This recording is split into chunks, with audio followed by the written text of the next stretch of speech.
Hello बच्चों, कैसे हो? उम्मीद करता हूँ ठीक होंगे बच्चों। देखो बच्चों, आज मैं लेकर आया हूँ आपके लिए क्लास 11 चैप्टर फर्स्ट टॉपिक है सेट। बट इससे पहले मैं आपको कुछ बताना चाहता हूँ। जैसे आपने 10th किया, 10th पास आउट होने के बाद बच्चों का कुछ पेरेंट्स का भी कुछ होता है कि बच्चों को क्या दिलाएं क्या ना दिलाएं, ठीक है। तो बच्चों मैं कुछ मैथ के बारे में आपको बताना चाहता हूँ। आप 10th के बाद जो भी स्ट्रीम सिलेक्ट करना चाहते हैं, चाहे वो कॉमर्स हो, चाहे वो आर्ट्स हो, चाहे वो साइंस हो, ठीक है। बट आज के जनरेशन को देखते हुए कि लाइफ में इतना ज्यादा कंपटीशन बढ़ चुका है कि अगर आप कोई भी एंट्रेंस, कोई भी एग्जाम क्रैक करना चाहते हो तो उसमें मैथ का सबसे ज्यादा रोल होता है, ठीक है। तो जिस बच्चे को मैथ अच्छी तरह से आती है, ठीक है, वो तो किसी भी एग्जाम को क्रैक आसानी से तो नहीं बट कर लेता है, वो मेहनत करता है, वो कर लेता है। तो मेरा सलाह है, अपने तरफ से मेरा सलाह है कि आप लाइफ में कुछ भी स्ट्रीम सिलेक्ट करो, आपके स्ट्रीम में मैथ सब्जेक्ट होना इंपॉर्टेंट है। जैसे कि मान लो 10th के बाद कुछ बच्चे होते हैं उनको समझ में नहीं आता हम किस फील्ड में जाए, किस फील्ड में ना जाए।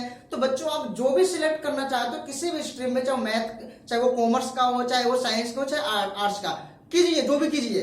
बट उसमें हर स्ट्रीम में मैथ एडिशनल होता है, किसी में कंपलसरी होता है, किसी में एडिशनल होता है। अब मैथ को वहां से ले सकते हैं। जैसे कि आर्ट्स में चले गए, 11th मतलब बच्चों आर्ट्स सिलेक्ट कर दे तो वहां से बच्चों आप आर्ट्स में भी मैथ एडिशनल होता है, चाहे तो आप वहां से मैथ ले सकते हो। कॉमर्स में भी मैथ होता है, अगर कॉमर्स वाले बच्चे इको सिलेक्ट करते हैं तो इको के साथ आप एडिशन में मैथ ले सकते हो। जो बच्चे मैथ लेते हैं कॉमर्स में, मैथ उनके पास तो मैथ होता ही है। जो साइंस में होते हैं, साइंस वाली स्ट्रीम में भी अगर नॉन मैथ लेना चाहते हो तो उसमें मैथ मिलेगा। अगर बायो लेना चाहते हो तो बायो में मैथ हट जाता है, बट एडिशनल आप मैथ को ले सकते हो। बच्चों तो मेरा क्वेश्चन है कि आने वाले टाइम में अगर आप चाहते हो कि अपने लाइफ को एक बढ़िया से सिक्योर जिंदगी बिताए तो आपके लाइफ में मैथ होना जरूरी है। क्योंकि आजकल के टाइम में जिसके पास गवर्नमेंट जॉब नहीं है तो उसकी जिंदगी लगभग नॉर्मल है, लो फैमिली तो नहीं, किसी नॉर्मल फैमिली, बट उस तरीके से आप जिंदगी को व्यतीत नहीं कर सके जिस तरीके से आपने सपने देखे कि मेरे पास ये होना चाहिए, मेरे पास वो होना चाहिए। वो आपको तभी मिल सकता जब आपके पास गवर्नमेंट जॉब होगा। अगर गवर्नमेंट जॉब नहीं है आजकल के टाइम में तो आप उन चीजों को, अपने सपनों को पूरा नहीं कर सकते। और गवर्नमेंट जॉब आपको जब भी मिलेगी जब बहुत ज्यादा मेहनत करोगे। मेहनत कब करोगे? मेहनत करने का मजा जब आएगा जब आपके लाइफ में मैथमेटिक्स होगा। क्योंकि मैथ एक ऐसी चीज है कि इंडिया लेवल में, वर्ल्ड लेवल में कोई भी चीजें, मतलब ज्यादातर इंडिया बता दें कि कोई भी एग्जाम होते हैं, जितनी भी एग्जाम होते हैं, सब एग्जाम में जितनी भी होते हैं, सब में कम से कम 60 से 50% तो मान के चलो 50% मैथ तो आती है हर एंट्रेंस एग्जाम में, ठीक है। तो वो एंट्रेंस एग्जाम क्लियर करना है तो आपको मैथ आना बहुत जरूरी है। इसलिए बच्चों मेरे सलाह मानो तो किसी भी स्ट्रीम को सिलेक्ट करो 10वीं के बाद, उसमें मैथ सब्जेक्ट का होना बहुत जरूरी है। मैथ के बिना जिंदगी अधूरी है, क्योंकि मैथ के बिना लाइफ अधूरी है, ठीक है बच्चों। तो मैथ होना चाहिए आपके लाइफ में, ठीक है।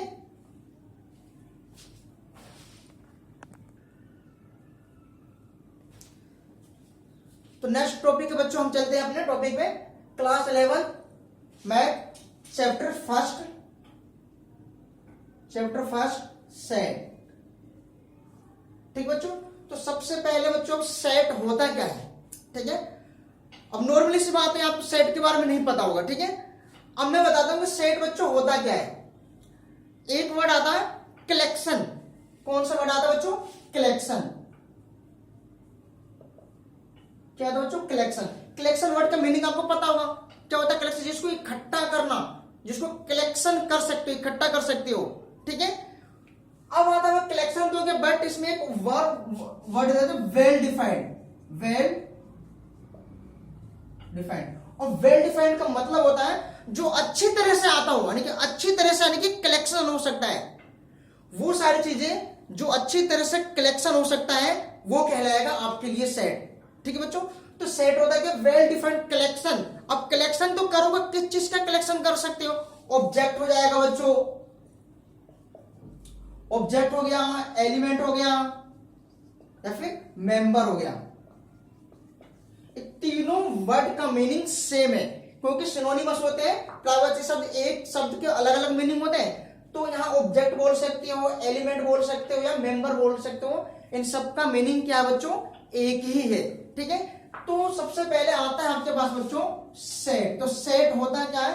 Well defined collection of object is called set. उसको बोलते हैं हम सेट। जो भी कोई भी चीज है जो काउंटिंग करने योग्य है, जिसका कलेक्शन कर सकते हैं, कलेक्शन करना पॉसिबिलिटी हो, यानी कि आसानी से कलेक्शन कर सकते हैं, तो वो सारी चीजें क्या कहलाएगी, सबके सब किसमें आएगी, वो सेट के अंदर आएगी और वेल डिफाइंड कलेक्शन के अंदर। जैसे सिंपल से एग्जांपल लेता हूं, आप स्कूल में पढ़ते हो, ठीक है, तो स्कूल में आप जाते स्कूल में 11th क्लास के बच्चे, 11th क्लास के बच्चे, चाहे किसी भी स्ट्रीम को, चाहे आर्ट्स के हो, साइंस के हो, कॉमर्स को, 11th क्लास के बच्चों, क्या उसको काउंटिंग कर सकते हो, कलेक्शन है ना। अब स्कूल में जाओगे, ठीक है, और 11th क्लास के स्टूडेंट, 11th क्लास के जितने भी स्टूडेंट होंगे, चाहे कॉमर्स में, साइंस में, आर्ट्स में, आप इजीली उनको कलेक्शन कर सकते हो। तो दिस इज ए सेट, ये एक सेट का एग्जांपल है, सिंपल सी बात है, ठीक है बच्चों। और जैसे मैं बोलता हूं natural number less than 10, natural number less than 10, क्या बोलो बच्चों, नेचुरल नंबर लेस देन 10, मैंने बोला नेचुरल नंबर, तो नेचुरल नंबर यानी कि प्राकृत संख्या है जो 10 से कम, तो नेचुरल नंबर लेस देन 10, 10 से कम सभी नेचुरल नंबर, तो इसकी इजीली कलेक्शन हो सकता है, जैसे 1 2 से लेकर के 9 तक कलेक्शन है इसका, ये वेल डिफाइंड कलेक्शन है, तो दिस इज ए सेट। ऐसे मानो तो द रिवर ऑफ इंडिया, जो भारत के अंदर क्या है, रिवर ऑफ इंडिया, कि भारत के अंदर कितनी नदियां बहती है, तो इसका कलेक्शन है, क्योंकि हिस्ट्रिकल चीजें होती है, जो भी हिस्ट्री चीजें होती है, ठीक है, ऐतिहासिक चीजें, उसका डेटा वोटा सब कलेक्ट होता है, ठीक है। तो हमारे पास क्या था, रिवर ऑफ इंडिया, भारत में कितनी नदियां बहती है, कितनी नदियां है, तो ये हमारे पास क्या है, वेल डिफाइंड कलेक्शन के अंदर आता है, तो आप बोल सकते हो कि ये एक सेट के एग्जांपल है, ठीक है बच्चों। तो सेट क्या होता है, well defined collection of object is called set, जिसका हमें कलेक्शन करना अच्छी तरह से आता हो वो कहलाएगा आपको क्या, सेट। अब आता है बच्चों यहां से set and their representation, topic आता है सेट एंड दियर रिप्रेजेंटेशन। हम सेट को किस तरीके से रिप्रेजेंटेशन करते हैं बच्चों, देखो सेट एंड दियर रिप्रेजेंटेशन,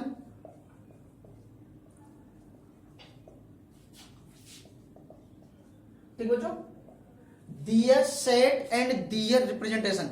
अब सेट है, सेट को हमें रिप्रेजेंटेशन करना है, कैसे कर सकते हो, ठीक है। अब देखो सेट को हमें रिप्रेजेंटेशन करना है, यानी कि दिखाना, प्रदर्शित करना है। सपोज को जैसे मैं एक एग्जांपल लेता हूं, ठीक है बच्चों, अभी जो लिया था नेचुरल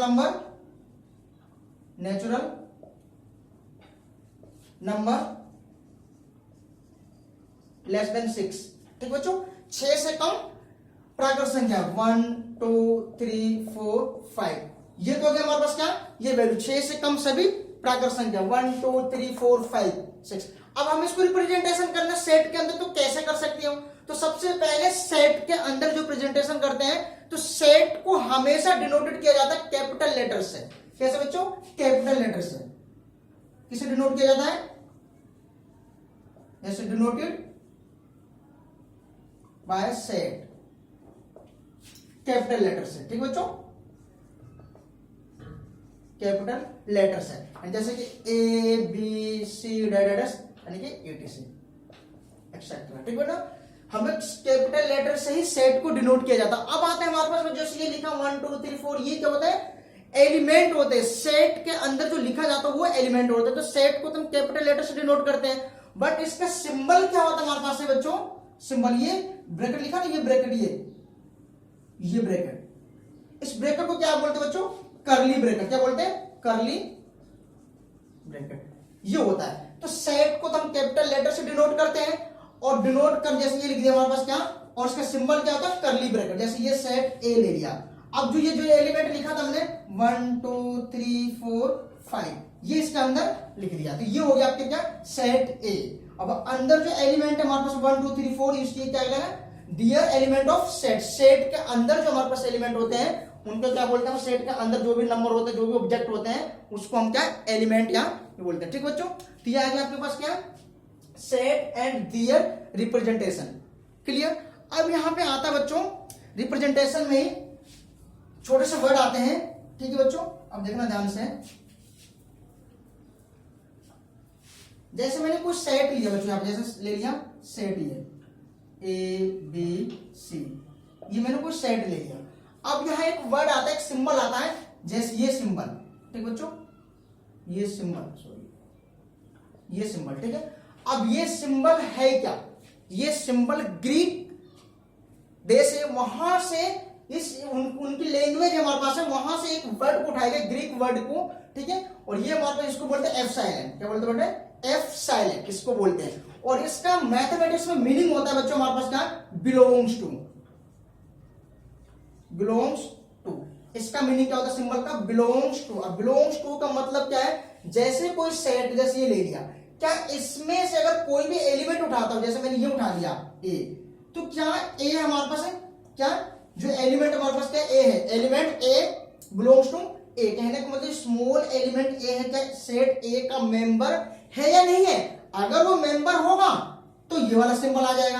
अगर मैं यहां ले लेता हूं बच्चों एच, क्या ये एच इसका मेंबर है? नहीं है, तो इसको यहां से काट दोगे। तो इसका मतलब क्या होता है? बिलोंग्स टू कहने का मतलब है कि जो एलिमेंट है वो सेट ए में बिलोंग करता है, यानी कि ये स्मॉल ए कैपिटल ए का ही मेंबर, यानी कि उसी का सदस्य है, इसलिए यहां लगा दिया बिलोंग्स टू।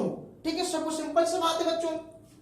जैसे मकान मालिक होते हैं, ठीक है, मकान मालिक बहुत सारे किराएदार होते आते हैं उसमें, तो क्या किराएदार किसके अंडर में है? वहां पे मकान मालिक के अंदर में है ना। तो सिंपल से एग्जांपल, जो किराएदार होते हैं वो मकान मालिक के अंडर में आते हैं, यानी कि किराएदार बिलोंग किस में करते हैं? ओनर ऑफ, जो हाउस का ओनर होता है उसमें बिलोंग करते हैं। ठीक बच्चों, तो यही सिंबल हमें बताना चाहता है। अगर कोई सेट दिया हो, अगर उस सेट में से अगर एलिमेंट है, बिलोंग करता है, तो ये सिंबल लगा लो। अगर उस सेट का कोई एलिमेंट नहीं है उसमें से, तो ये आ जाएगा, यानी कि नॉट बिलोंग्स टू। क्लियर बच्चों? अब आते हैं सेट, ये तो दियर रिप्रेजेंटेशन करने का सिंबल था। अब आता है बच्चों यहां पे हमारे पास,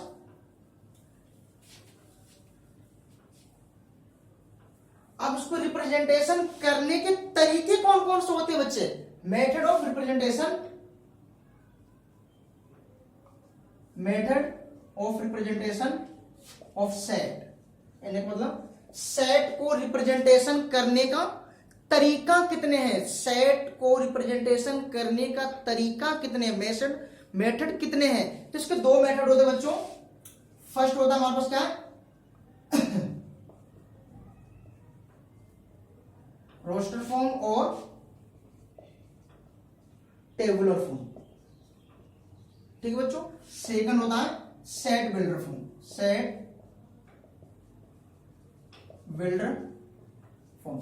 ये इंपॉर्टेंट चीज है बच्चों। ठीक है, तो सबसे पहले आता है रोस्टर फॉर्म। क्या आता है बच्चों? सबसे पहले आता है रोस्टर फॉर्म और टेबुलर फॉर्म। अब रोस्टर फॉर्म क्या होता है? रोस्टर फॉर्म को हम रिप्रेजेंटेशन कैसे करते हैं? रोस्टर फॉर्म में क्या होता है? जितने भी एलिमेंट होते हैं उसको हमें सेपरेटेड किया जाता है बाय कोमा, कोमा लगा करके जितने भी एलिमेंट होते हैं, ठीक है, और उनको सबसे पहले तो उनको रिप्रेजेंट करते हैं एक लिस्टेड में लिखा जाता है। किस में लिखा जाता है बच्चों? लिस्टेड में। लिस्टेड में रखने के बाद सेट के एलिमेंट को उसको सेपरेट किया जाता है। क्या किया जाता है? सेपरेट किया जाता है बाय कोमा के द्वारा। क्या मतलब? कोमा लगा करके। जैसे ये देखो, जैसे कोई एग्जांपल ले सेट दिएगा, जैसे 1 2 3 4 5 6 7 लीजिए। अब जितने भी एलिमेंट है हमारे पास है, क्या ये लिस्टेड में लिखा हुआ है? ठीक है, लिस्टेड में तो लिखा हुआ, बट इसको सेपरेट कैसे किया गया है? कोमा लगा लगा के, इनके बीच में क्या है? कोमा लगा लगा करके। ठीक है बच्चों, तो सेट रोस्टर फॉर्म और टेबुलर फॉर्म में क्या होता है? जितने भी एलिमेंट होते हैं सेट के, उसको हमें क्या किया जाता है? उसको लिस्टेड में लिखा जाता है और सेपरेट किससे किया जाता है? कोमा लगा करके। तो तो होगा रोस्टर फॉर्म या टेबुलर फॉर्म। ठीक है बच्चों। अब आता है हमारे पास है दूसरा बच्चों सेट बिल्डर फॉर्म में, सेट बिल्डर फॉर्म। अब आता है सेट बिल्डर फॉर्म क्या होता है? अब सेट बिल्डर फॉर्म में आप 4th क्लास या 5th क्लास में आपने पढ़ोगे कि अगर शब्दों में लिखना है, कि वर्ड प्रॉब्लम में लिखना है, जो न्यूमेरिक में लिखा हुआ है, कि अंकों में लिखना है, ये तो आपने पढ़ा ही होगा। तो जिस चीज को हम अंकों में लिखते हैं, ठीक है, यानी कि न्यूमेरिक फॉर्म में लिखते हैं, न्यूमेरिकल फॉर्म में लिखते हैं, ठीक है, तो वो तो होता है हमारे पास का रोस्टर फॉर्म या टेबुलर फॉर्म। और जिसको हम शब्दों में लिखते हैं, यानी कि वर्ड में लिखते हैं, स्टेटमेंट में लिखते हैं, किसमें? स्टेटमेंट में। स्टेटमेंट में लिखना है, फिर वर्ड में लिखना, ठीक है, वो कहलाता सेट बिल्डर फॉर्म। अब कैसे? जैसे जैसे देखो बच्चों, जैसे मैंने रोस्टर फॉर्म का एग्जांपल लिया, क्या लिया? 1 2 3 4 5 6 7 ये लिया मैंने। अब इसी सेट के एलिमेंट को अगर मैं स्टेटमेंट में कन्वर्ट कर दूं, तो ये कन्वर्ट क्या हो जाएगा? जैसे कि नेचुरल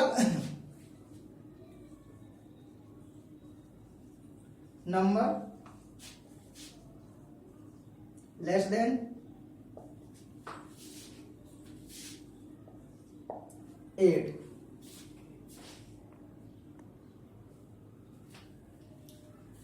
ठीक है बच्चों, set builder form natural number less than 8, जो ये नंबर लिखा है इसको मैंने स्टेटमेंट में लिख दिया कि नेचुरल नंबर लेस देन 8, 8 से कम सभी प्राकृत संख्या। तो ये तो हमारे पास न्यूमेरिकल की लिस्टेड में लिखा हुआ था। ठीक है, अब इसको को मैंने क्या कर दिया, यहाँ पे ये अंकों में लिखा है नहीं मान लो, और ये आगे हमारे पास क्या शब्दों में लिख दिया, स्टेटमेंट में लिख दिया। तो ये हमारे पास क्या कहलाएगा, सेट बिल्डर फॉर्म। इसको लिखते कैसे सेट के अंदर, जैसे ये सेट ले लिया, यहाँ लिखा x such that x is natural number less than 8, ये हो गया आपके पास। ठीक है बच्चों, क्या हो गया, ये सेट स्टेटमेंट में लिख देती है, क्या कहलाएगा आपके पास, सेट बिल्डर फॉर्म। तो आई बात समझ में, सेट बिल्डर फॉर्म में क्या किया जाता है, स्टेटमेंट में लिखा जाता है अंदर, और रोस्टर फॉर्म में क्या लिस्टेड में लिखा जाता है, उनके बीच में क्या सेपरेट कर देते हैं, कोमा लगा करके, कोमा लगाकर उसको सेपरेट कर दिया जाता है। तो सेट को रिप्रेजेंटेशन करने के दो तरीके हैं, रोस्टर फॉर्म और टेबुलर फॉर्म दोनों सेम एक ही है, और सेट बिल्डर फॉर्म ये है। आई बात समझ में। अब यहां से आता बच्चों हमारे पास क्या, इसी में इनफाइनाइट और फाइनाइट सेट, इनफाइनाइट और फाइनाइट सेट। अब सेट को हम दो कैटेगरी में डिवाइड कर देते हैं। ठीक है बच्चों, अब देखो कैसे,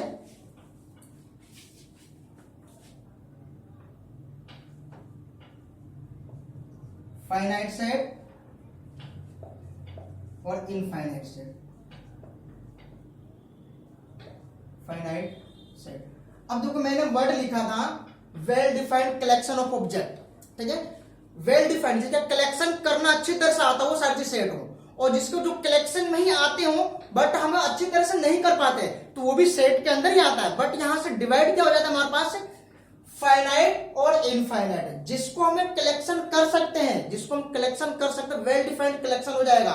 ठीक है, कलेक्शन करके हमें पता हो जाएगा कि इसमें इससे ज्यादा वैल्यू रहेगा, लिमिट मिल जाएगी हमारे पास, क्या है लिमिट,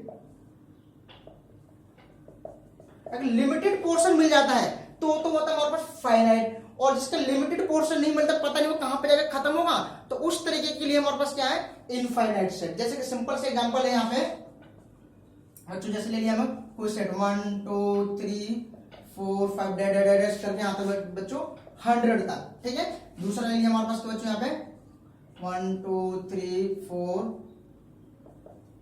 5 डैश करके छोड़ दिया। अगर ये एंड वैल्यू हमें पता हो, एंड में क्या बोलता 1 से लेकर 100 तक जाना है, लेकिन लिमिट है हमारे पास, इससे ज्यादा लिमिट क्रॉस नहीं कर सकता ये, तो इस तरीके से सेट क्या कहलाएगा, वो फाइनाइट सेट। ठीक बच्चों, और जिसके एंड वैल्यू हमें लिमिट ही नहीं दिया हो, कहां तक जाएगा कहां तक नहीं जाएगा, तो इस तरीके की वैल्यू क्या होगी, इस तरीके के सेट क्या कहलाएगा हमारे पास है, इनफाइनाइट सेट। क्लियर बच्चों। ठीक है, नेक्स्ट वीडियो में हम आपको डिस्कस करेंगे नेक्स्ट इसके आगे।